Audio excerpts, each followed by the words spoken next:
This is an example for your kinematic equation.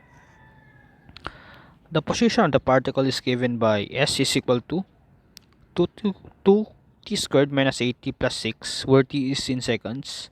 So determine the time when the velocity of the particle is 0 and the total distance traveled by the particle when t is equal to 3 seconds. Okay, so we all know that your velocity is equal to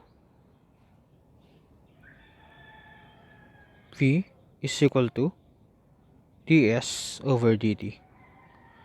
Okay, take note that your s was defined as 2t squared less 8t plus 6.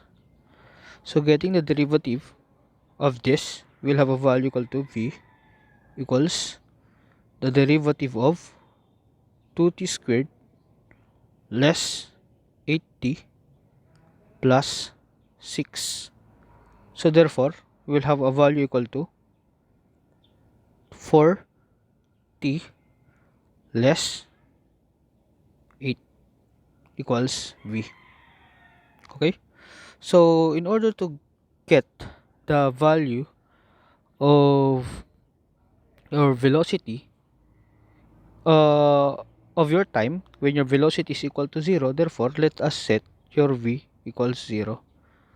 Therefore we'll have a value equal to 0 equals 4t less to 8, wherein our t is equal to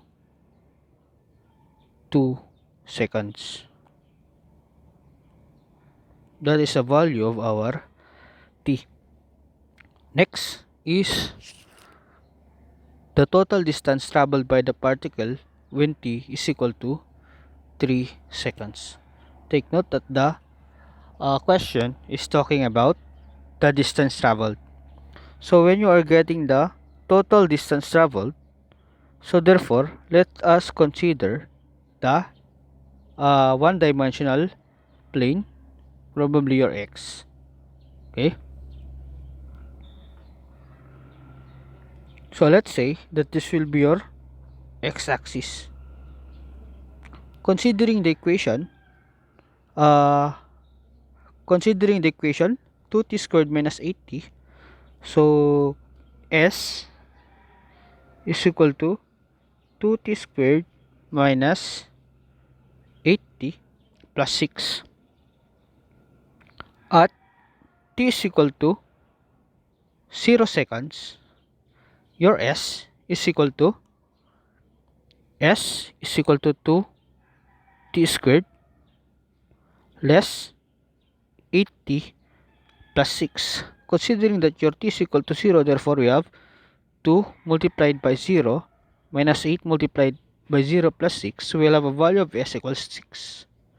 So at 0 seconds, the value of your s is equal to 6. So 1, 2, 3, 4, 5, 6. This is the value at 0 seconds. So this your particle is at 6 meters.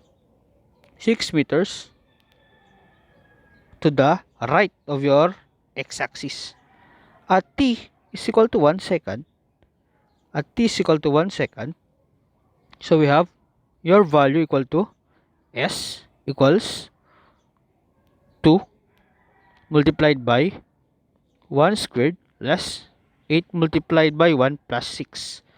So we will have a value equal to 2 alpha x squared minus 8 alpha x plus 6 calc 1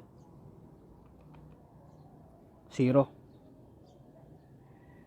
At t is equal to 2 seconds, at t is equal to 2 seconds, you will have a value equal to s equals 2t squared less 8t plus 6. We will have a value equal to negative 2. And at t is equal to 3 seconds, so we will have a value equal to s equals 2 multiplied by 3 squared less 8 multiplied by 3 plus 6. So we have a value equal to 0. 2 0. Okay. At your initial position, so this is our initial position, we will consider that at t is equal to 0, so your time in seconds is equal to 6 meters. And then, as we go on to our first second, therefore, your s is 0. So this is your particle. It goes to the left at 0. And then, take note that this is your initial position. Okay. And then, at t is equal to 1 seconds, it go back to 0 at x meters.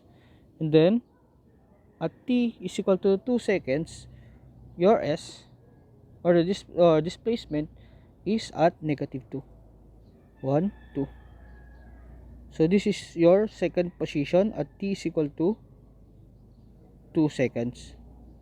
And then, upon knowing that at t is equal to 2 seconds, therefore, we can consider that the first flight, or the first motion, is equal to 6 plus 2, which is equal to 8 meters. And then, at t is equal to 3 seconds, your particle go back to the 0th position. Okay? So this will be the final position of your particle. This is the final position of your particle. Okay? Therefore, we may say that the total distance traveled, dt, or your st, is equal to 6 meters plus your 2 meters, and then plus 2 meters. The 6 meters plus 2 meters is the total distance where your particle goes to the right. And then, this another positive 2 meters here is the distance where your particle travels to the left, to the 0th position. This is the final position at 3 seconds.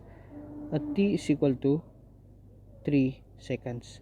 So therefore, it is equal to 10 meters. The total distance traveled by the particle is equal to 10 meters. Okay?